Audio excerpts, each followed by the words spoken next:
အားလုံးပဲမင်္ဂလာပါရှင်။ဟိုးရှိရှိတုန်းကဝီရပူရရွာလေးမှာကီရှန်လို့ခေါ်တဲ့တောသူတောင်သားရိုးရိုးသားသားကောင်းလေးတစ်ယောက်နေထိုင်ပါတယ်။ဒီနေ့မှာတော့သူဟာတောအုပ်ကြီးတဲ့ကိုသွားနေတော့ရုတ်တရက်ဆိုသလိုနာကျင်စွာညှိညူအော်ဟစ်နေတဲ့အတန်တစ်ခုကိုကြားလိုက်ရပါတယ်။တယောက်ယောက်ရှိလားတယောက်ယောက်ကကြပါအောင်ကျမကိုစားစရာလေးတစ်ခုခုပေးကြပါအောင်ကျမမစားရတာရက်ပေါင်းများစွာရှိနေပါပြီဘယ်သူပဲဖြစ်ဖြစ်ကျမကိုကူညီကြပါဦးကျမအပေါ်တနာကြပါအောင်ရှင်ဟင်ဒါဖာတန်လေဒီလိုထူထဲလာတဲ့တောနဲ့ကြီးထဲမှာတယောက်ယောက်ကအကူညီတောင်းနေပါလားဒါဘသူအတန်ဖြစ်နိုင်မလဲကီရှန်ဟာဘေးကိုဝဲကြည့်ပြီးခြုံတွေကိုဖဲကအနားကိုတိုးသွားလိုက်တဲ့အခါစာလောင်မွတ်သိပ်ပြီးရင်ငက်နေတဲ့အဖွားကိုတယောက်တစ်ပင်ချင်းရင်မှာထိုင်းငုံနေတာကိုတွေ့လိုက်ရပါတယ်။ဟာဒီလိုကြောက်စရာကောင်းတဲ့တောထဲမှာအဖွားကဘာလာလုပ်နေတာလဲ။အနားကိုသွားပြီးကြည့်ရမယ်။ကီရှန်ဟာအဖွားကိုအနားကိုခက်မြန်မြန်သွားလိုက်ပါတယ်။အဖွားဒီအခြေအနေနဲ့ဒီမှာဘာလို့ထိုင်နေတာလဲ။ဘာဖြစ်လို့လဲအဖွားဘာလို့ဒီလောက်တောင်ငိုးနေရတာလဲကျွန်တော်ကိုပြောပြပါအောင်အဖွားအတွက်ကျွန်တော်ဘာလုပ်ပေးရမလဲတားရဲ့အဖွားရဲ့သားနဲ့ချွေးမကအဖွားကိုစွန့်ပစ်ထားခဲ့ကြပြီးအဖွားမစားရတာရက်အတော်ကြပြီးတားရဲ့ရေစာနုံးတို့လေချောင်းတွေတောင်ခြောက်နေပါပြီစားစရာတစ်ခုခုရှိရင်ပေးပါအောင်တားရဲ့အဖွားကျွန်တော်စီမှာပေါင်မုံတစ်ချက်ပဲရှိတယ်ဒါပေမဲ့ဒါအဖွားအတွက်ပါပဲအဖွားစားလိုက်ပါနော်ဒါနဲ့အဖွားသားနဲ့ချွေးမကဘာလို့အဖွားကိုဒီလိုကြီးလုပ်ရတာလဲ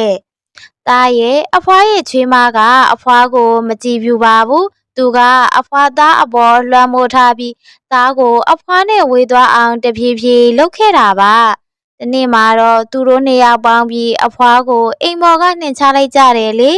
အခုတော့အဖွားဒီတော့ထဲမှာတယောက်တည်းရောင်းလဲလဲဖြစ်နေရတာပေါ့အဖွားနာမည်ပဲသူလဲပြီးတော့အဖွားသားကဘယ်မှနေတာလဲအဖွားနမီကလီလာဝရီပါသားရဲ့အဖွားသားမူခွန်ကဘိမာပတိရွာမှာနေပါတယ်ကောင်းပါပြီအဖွားဒီမှာပဲထိုင်နေပါကျွန်တော်အခုချက်ချင်းအဖွားသားမူခွန်စီကိုသွားပြီးစကားပြောပေးပါမယ်အဖွားကိုအိမ်ပြန်ခေါ်သွားနိုင်အောင်ကျွန်တော်လုပ်ပေးမယ်ဘာမှမစိုးရင်လည်းတော့နော်ကီရှန်ဟာအပြေအလွှာရှောက်လာခဲ့ပြီးဘီမာပတိရွာကိုရောက်လာခဲ့ပါတယ်။အဲဒီမှာရွာသားတယောက်ကိုမေးလိုက်ပါတယ်။အကိုဒီရွာမှာမုခွန်ဆိုတဲ့လူနေပါသလား။သူ့အမေနာမည်ကလီလာဝတီပါ။အေးသူဒီမှာပဲနေတယ်။ဟိုးရှင်သားလေးမှာသူ့အိမ်ရှိတယ်။ဒါပေမဲ့သူကလူမိုက်ဖဲဗျ။သူ့အမေအိုကြီးကိုအိမ်မော်ကနှင်ချလိုက်တာလေ။အိုးဖျားရီဒီလိုသားနဲ့ချင်းမမျိုးကတော့ရန်သူကိုတောင်မပေးပါနဲ့ဗျာဟာအမေဦးကြီးကိုအိမ်မော်ကအတင်းနှင်ချပြီးအိမ်မဲရမေးဖြစ်အောင်တယောက်တည်းပြစ်ထားခဲ့တယ်တဲ့လားဒီလောက်ထီယုံမာတဲ့သားမျိုးရှိနိုင်ပါမလားတေပါလုံးမှာသူ့လိုလူမျိုးမရှိဘူးညီလေးမင်းလည်းသူ့ကိုသွားတွေ့ကြည့်လိုက်အောင်ကျေးဇူးတင်ပါတယ်အကိုကီရှန်ဟာမုခွန်ရဲ့အိမ်ရှိကိုရောက်လာပြီးတကားကိုအားနဲ့ထုတော်တယ်မုကွန်တကားဖွင့်စမ်းအခုချက်ချင်းဖွင့်ဘယ်သူလဲဟာတကားကိုဒီလောက်ထိလာထုနေတာနေအောင်လာပြီမုကွန်တကားဖွင့်လိုက်ပါတယ်ဘယ်သူလဲဘာကိစ္စလဲဘာလို့ဒီလောက်အော်ဟစ်နေရတာလဲမင်းအမေကငါတော်ထဲမှာတယောက်တည်းတွေ့ခဲ့တယ်အခြေအနေရမ်းစိုးနေပြီအဖွားငိုးနေတယ်ဟဲ့ဒါငါနဲ့ပါဆိုင်လဲသူကငါတောင်ဝင်မဟုတ်တော့ဘူး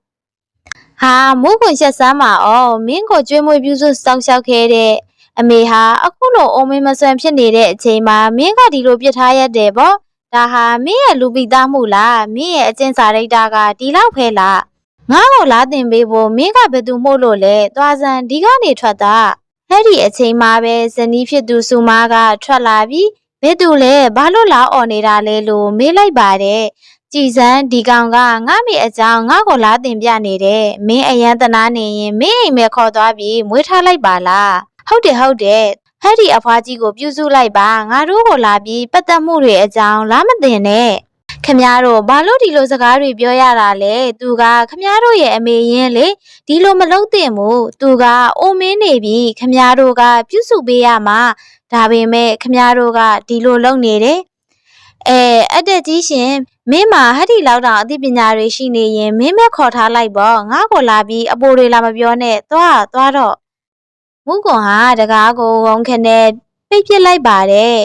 ဒီနှစ်ယောက်ကတော့တကယ်ကိုအသက်နှလုံးမရှိတဲ့လူတွေပဲငါသာအဖွားကိုအမှန်တိုင်းပြောပြရင်အဖွားရင်ကျိုးသွားမှာပဲမဖြစ်ဘူးငါပဲအဖွားကိုငါနဲ့အတူထားရမယ်ကီရှန်ဟာတော်ရဲကိုပြန်သွားပါတယ်အိုးသားပြန်လာပြီလားအဖွားဆောင်နေတာသားနဲ့ချွေးမကဘာပြောလဲသူတို့အဖွားကိုလက်ခံမယ်မဟုတ်လားအမှန်တိုင်းပြောပါသားရဲ့သားအဖွားကိုသူတို့စီပြန်ခေါ်သွားမှာမဟုတ်လားတနာစရာအမေအိုကြီးသူ့ရင်ထဲမှာဘလောက်တောင်မြတ်တာတွေပြည့်နေလဲသူ့သားနဲ့ချွေးမကိုဘလောက်တောင်ချစ်ရှာလဲဒါပေမဲ့ဒီနှစ်ယောက်ကတော့အဖွားကိုလူတယောက်လိုတောင်ဂယုမစိုက်ကြဘူးဒါဘာလို့ဘာမှမပြောတာလဲတခုခုပြောပါအောင်သားတိတ်ဆိတ်နေတော့အဖွားရင်တုံးလာပြီသူတို့အဖွားကိုပြန်ခေါ်မှာမဟုတ်လားအဖွားကျွန်တော်နဲ့လိုက်ခဲ့ပါဒီနေ့ကစပြီးအဖွားကျွန်တော်အိမ်မှာနေရမယ်ကျွန်တော်အဖွားရဲ့သားအဖြစ်ပြုစုပေးပါမယ်ကျွန်တော်မှလည်းအမေမရှိတော့ဘူးဆိုတော့အဖွားကကျွန်တော်အမေအဖြစ်နေပေးပါနော်ဒါပေမဲ့သားရဲ့အဖွားကသားနဲ့ချွေးမကိုတွေးကျင်သေးတယ်အဖွားသူတို့အခုရွာမှာမရှိကြဘူးသူတို့ပြန်လာတဲ့အခါကျမှကျွန်တော်ကိုယ်တိုင်အဖွားကိုသူတို့စီခေါ်သွားပေးပါမယ်အေးပါသားရဲ့အဖွားသားပြန်မလာမချင်းသားနဲ့အတူနေပါမယ်ဒီနေ့တော့သားဟာအဖွားရဲ့နှလုံးသားကိုအနာယူပြလိုက်ပြီးသားရဲ့ကီရှန်ဟာလီလာဝရီကိုဝီရပူရရွာကသူ့ရဲ့တဲလေးတွေကိုခေါ်လာပြီးနေရောညပါအသေးအချာပြုစုဆောင်ဆောက်ခဲ့ပါတယ်ရဲ့အနေငယ်ကုန်လွန်သွားခဲ့ပါတယ်တစ်ဖက်မှာတော့ချွေးမဖြစ်သူစုမရဲ့ခန္ဓာကိုယ်တစ်ခုလုံးမှာအနာဆိုးတွေပေါက်လာခဲ့ပါတယ်ရှင်နာထောင်မအောင်ဒီလိုမျိုးဘလောက်အထိဆက်ဖြစ်နေမှာလဲကျမခန္ဓာကိုယ်ကမခံနိုင်တော့ဘူးနေတိုင်းဖျားတယ်ခေါင်းကိုက်တယ်တကူလုံးလဲရိတ်ထားသလိုနားနေတာပဲရေတောင်မခံနိုင်တော့ဘူးရှင်တစ်ခုခုလုပ်ပေးပါအောင်စုမငါလဲဘာလုပ်ပေးရမလဲမသိတော့ပါဘူးမင်းနေမကောင်းဖြစ်နေတာရက်အတော်ကြာပြီငါလဲလုပ်ပေးချင်ပေမဲ့ဘာလုပ်ပေးရမှန်းကိုမသိတော့တာဒါဆိုရင်အ ਨੇ ဆုံးတော့အမေကြီးကိုသွားရှာခေါ်ပေးပါအမေဒီမရဲ့အနေငယ်ရှိနေရင်ကျမစိတ်လက်သက်သာရမယ်နေလဲကောင်းလာမယ်ထင်တယ်အမေကထမင်းချက်ပေးမယ်အိမ်အလုပ်တွေလည်းအကုန်လုပ်ပေးမှာဆိုတော့ကျမအတွက်အကူညီရတာပေါ့ကောင်းပြီလေဒါပေမဲ့အမေဘယ်မှာလဲဆိုတာတော့ငါမသိဘူးအိမ်ကထွက်သားကလေးကဘာတည်းမှမရတော့ဘူးဘယ်တော့ထဲမှာရှောက်သွားနေလဲဘသူသိမှာလဲရွာအနားမှာပဲရှိမှာပါရှာကြည့်ရင်တွေ့မှာပါဖျားသခင်လို့ရှိရင်တော့တွေ့မှာသေးကြပါတယ်အေးဒါဆိုငါသွားရှာကြည့်လိုက်မယ်မုကွန်ထွက်သွားပြီးနေရအနံ့ရှာခဲ့ပေမဲ့လီလာဝရီကိုမတွေ့ခဲ့ပါဘူးသူတစ်ပင်တပင်အောက်မှာပင်ပင်မန်းမန်းထိုင်လိုက်ပါတယ်ဖျားရေဟဲ့ဒီကောင်လေးဘယ်ရောက်သွားတာလဲသူ့အိမ်ကဘယ်မှာလဲငါသာလက်ဗလာနဲ့ပြန်သွားရင်စုမားပို့ပြီးစိတ်ဆိုးတော့မှအဲ့ဒီကောင်လေးကိုငါရှာမဖြစ်မယ်သူပဲအမေပဲမလဲဆိုတာသိတာအဲ့ဒီအချိန်မှာပဲလမ်းမပေါ်မှာကီရှန်ကိုတွေ့လိုက်ရပါတယ်ဟေးကီရှန်ခဏနေပါဦးမင်းကငါရှာနေတာကြာပြီငါအမေစီကိုငါသွားကျင်တယ်ငါကိုသူ့စီခေါ်သွားပေးပါခမ ्या ကိုအမေနဲ့မတွေ့ပေးနိုင်ဘူးခမ ्या လုပ်ခဲ့တာတွေကအယမ်းမှားနေတယ်အခုမှလာပြီးမျက်နှာပြဖို့ခမ ्या မှာအခွင့်အရေးမရှိတော့ဘူးခမ ्या အမေအပေါ်တစ်ခုခုထပ်ပြီးရုံမအောင်ပါပဲခမ ्या ကိုခေါ်မသွားနိုင်ဘူးနေအောင်ကီရှန်သူကငါအမေလေငါမှတွေ့ခွင့်ရှိတယ်မင်းကတားစရာမလိုဘူးငါအမေကိုတောင်းပန်မဲ့စကားပြောမဲ့အိမ်ကိုပြန်ခေါ်ဖို့ကြိုးစားမှာပါအမေကိုခမ ्या ဒုက္ခတွေအများကြီးပေးခဲ့တာငါသိတယ်ဒါပေမဲ့ခမ ्या စိတ်ရင်းနဲ့ပြောင်းလဲသွားပြီဆိုရင်တော့ကောင်းပြီလေခေါ်သွားပေးမယ်အမေကသဘောတူရင်ခမ ्या ကိုခွင့်လွှတ်မှာပါကီရှန်ဟာမူးပုံကိုလီလာဝရီစီခေါ်လာခဲ့ပါတယ်အမေဘယ်မှာလဲသားကိုခွင့်လွှတ်ပါအမေသားအများကြီးမားခဲ့ပါတယ်အမေရဲ့အခုသားနဲ့အတူအိမ်ပြန်လိုက်ခဲ့ပါသားမိန်းမလည်းအရင်နေမကောင်းဖြစ်နေတယ်တကူလုံးမှာအနာတွေနဲ့သူကအမေရဲ့ချွေးမလေးအခုအမေရဲ့ဂရုစိုက်မှုလိုးနေတယ်အော်ကိုကျိုးအတွက်ကြမှာရောက်လာတာပေါ့အဖွာသူ့နောက်မလိုက်ပါနဲ့သူ့အဖွာကိုနောက်တစ်ခါအိမ်ပေါ်ကနှင်ချအောင်ပါအဖွာသိပါတယ်သားစိတ်မကောင်းဖြစ်နေတာဒါပေမဲ့မူကွန်တကယ်နောင်တရပုံရပါတယ်ဒီတစ်ခါတော့သူကအဖွာကိုတကယ်ခေါ်ချင်းနေတာပါသားအမှန်တိုင်းပြောတာပါအမေသားအရင်လိုသားမျိုးမဟုတ်တော့ပါဘူးအမေရဲ့မြတ်တာကဘာနဲ့မှမလဲနိုင်ဘူးဆိုတာသားနားလည်သွားပါပြီ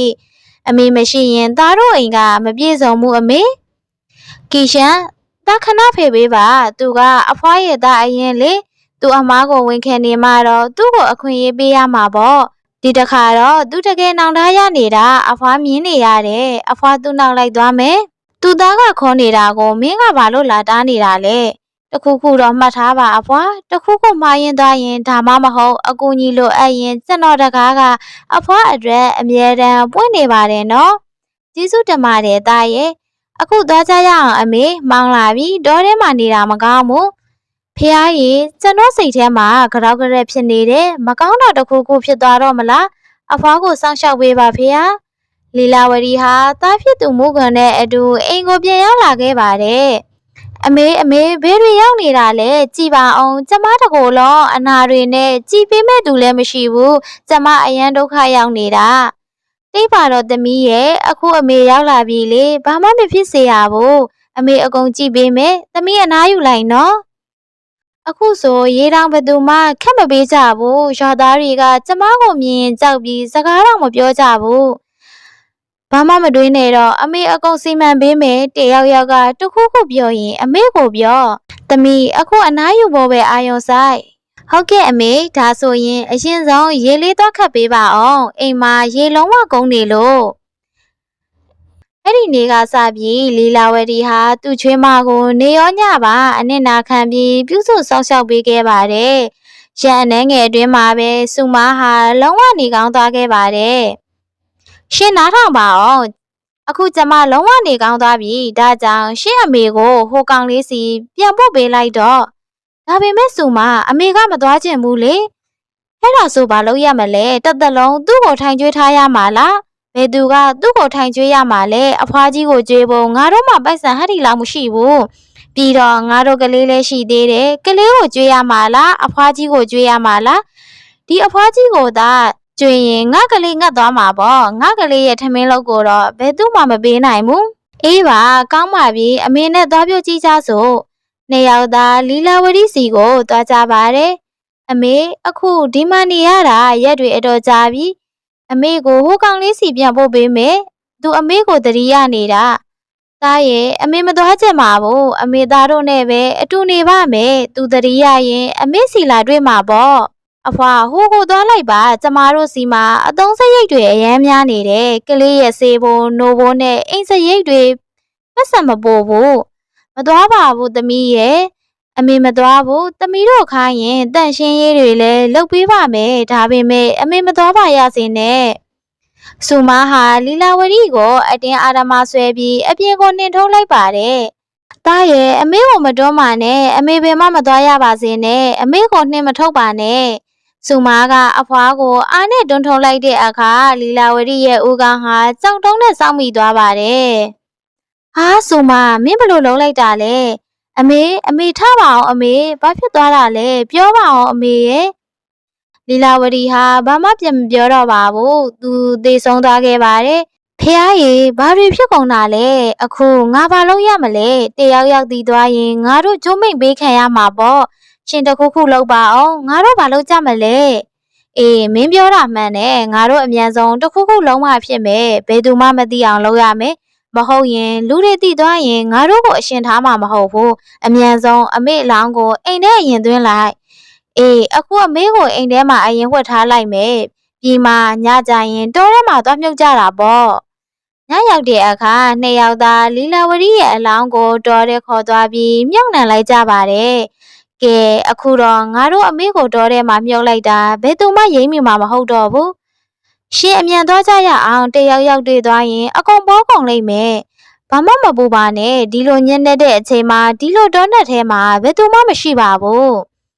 ရန်အနေငယ်ကုန်းလွန်သွားခဲ့ပါတယ်တနေ့မှာတော့ကီရှန်ဟာစဉ်းစားမိလိုက်ပါတယ်ရက်တွေအတော်ကြာပြီအဖွားရဲ့သတင်းလည်းမကြားရဘူးဒီနေ့တော့အဖွားစီသွားတွေ့အောင်မှာပဲ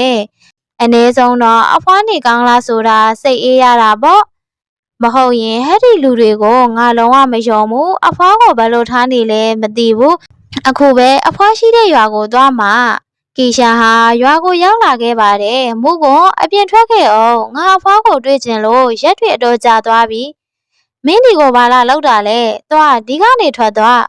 ခမည်းဘာတွေပြောနေတာလဲအဖွားဘယ်မှာလဲငါအဖွားကိုတွေ့ကျင်တယ်ဒီမှာအဖွားမရှိဘူး သူကလွန်ခဲ့တဲ့10 ရက်ကလေးကမင်းအိမ်ကိုပြန်သွားတာလေအခုမှငါတို့ကိုလာမင်းနေရတာလေတကယ်ဆိုငါကမင်းကိုပြန်မေးရမှာအဖွားပဲမလဲလို့မင်းအဖွားကိုဘာလုပ်လိုက်လို့ဒီမှာလာရှာနေတာလဲဘာပြောတယ်အဖွားငါစီမမရှိဘူးခမရတို့လိမ့်နေတာအမှန်တိုင်းပြောစမ်းအဖွားကိုခမရတို့ဘာလုပ်လိုက်ကြတာလဲငါကသူ့သားပါကွာငါ့ကိုလာမတင်နဲ့တော့ဒီကနေထွက်သွားအဖွားကိုအမြန်ရှာပြီးငါတို့စီပြန်အပ်စမ်းမဟုတ်ရင်ငါဘရင်ကြီးစီမှာသွားတိုင်မယ်လာပါရှင်အိမ်ထဲဝင်ရအောင်မနဲ့စောစောစိတ်လျှော့အောင်လာလုပ်နေတယ်မူကွန်ဟာတကားကိုပိတ်ပစ်လိုက်ပါတယ်ဒီလူတွေကတခုခုကိုဖုံးကွယ်နေကြတယ်အဖွားအပေါ်တခုခုမကောင်းတာလှုပ်ထားတာသေးကြတယ်မဟုတ်ရင်ဘာလို့ဒီလိုဆက်ဆံမလဲအဖွားပဲနေရာမှာပဲရှိရှိဘုရားသခင်စောင့်ရှောက်ပါစေဟေးမင်းရဲ့အရင်တစ်ခါဒီရွာကိုလာတဲ့လူမဟုတ်လားအခုထရောက်လာပြန်ပြီပြောပါအောင်ဘာကိစ္စလဲအကိုတခုလောက်မေးပါရစေလီလာဝတီအဖွားကိုမကြသေးခင်ကတွေးမိသေးလားဗျသူပြောင်းနေတာကြာပြီဟာမင်းကလည်းဟဲ့ဒီမေကွန်ပဲထပ်မေးပြန်ပြီအေးတွေးခဲ့သားပဲလွန်ခဲ့တဲ့10 ရက်15 ရက်လောက်ကပေါ့အခုတော့အဖွားကိုဘယ်မှမတွေးတော့ဘူးဟုတ်ကဲ့ပါဗျအကိုကျေးဇူးအများကြီးတင်ပါတယ်အခုတော့တေချာသွားပြီအဖွားပေါ်တစ်ခုခုတော့မှားယွင်းသွားပြီကီရှန်ဟာရပောင်းများစွာလီလာဝရီကိုရှာဖွေခဲ့ပေမဲ့ဘယ်မှမတွေ့ခဲ့ပါဘူးနောက်ဆုံးတော့သူပင်မနှမ်းနေပြီးတော်ရဲကိုသွားကတစ်ဖင်တပင်အောင်မှထိုင်းကိုလိုက်ပါတယ်ဖျားရည်ကျွန်တော်အဖွားကိုရှာရတာရက်တွေအတော်ကြာလို့ပင်မလာပါပြီဒါပေမဲ့ဘယ်မှမတွေ့ဘူးသူသားတဲ့ချွေးမကတော့တကူကူမကောင်းတာလှုပ်ထားတာသိကြတယ်ငါသာအဖွားကိုတယောက်တည်းမလွတ်ခဲ့ရင်ကောင်းသားပဲအဲ့ဒီအချိန်မှာပဲမြေကွေးတကောင်ရောက်လာခဲ့ပါတယ်မင်းဘာလို့ငိုနေတာလဲမင်းကစကားပြောတတ်တယ်လားအေးငါစကားပြောတတ်တယ်ငါကဒီတော့အုပ်ရဲ့စောက်ရှောက်သူပဲဒီတော့ထဲမှာဖြစ်ပျက်သမျှငါအကုန်သိတယ်မင်းလိုချင်ရင်ငါကူညီပေးနိုင်ပါတယ်ကျွန်တော်မှအမေရင်းလိုသဘောထားရတဲ့အဖွားတယောက်ရှိခဲ့ပါတယ်သူသားနဲ့ချွေးမကအိမ်မော်ကနှင်ချပြီးနောက်ပိုင်းမှာတခုခုမကောင်းတာလုပ်ခဲ့ကြတယ်အခုသူ့ကိုပဲမတွေးတော့လို့ပါလာငါနဲ့လိုက်ခဲ့ဒီမှာဖြစ်နိုင်တယ်ကောင်းပါပြီသွားကြစို့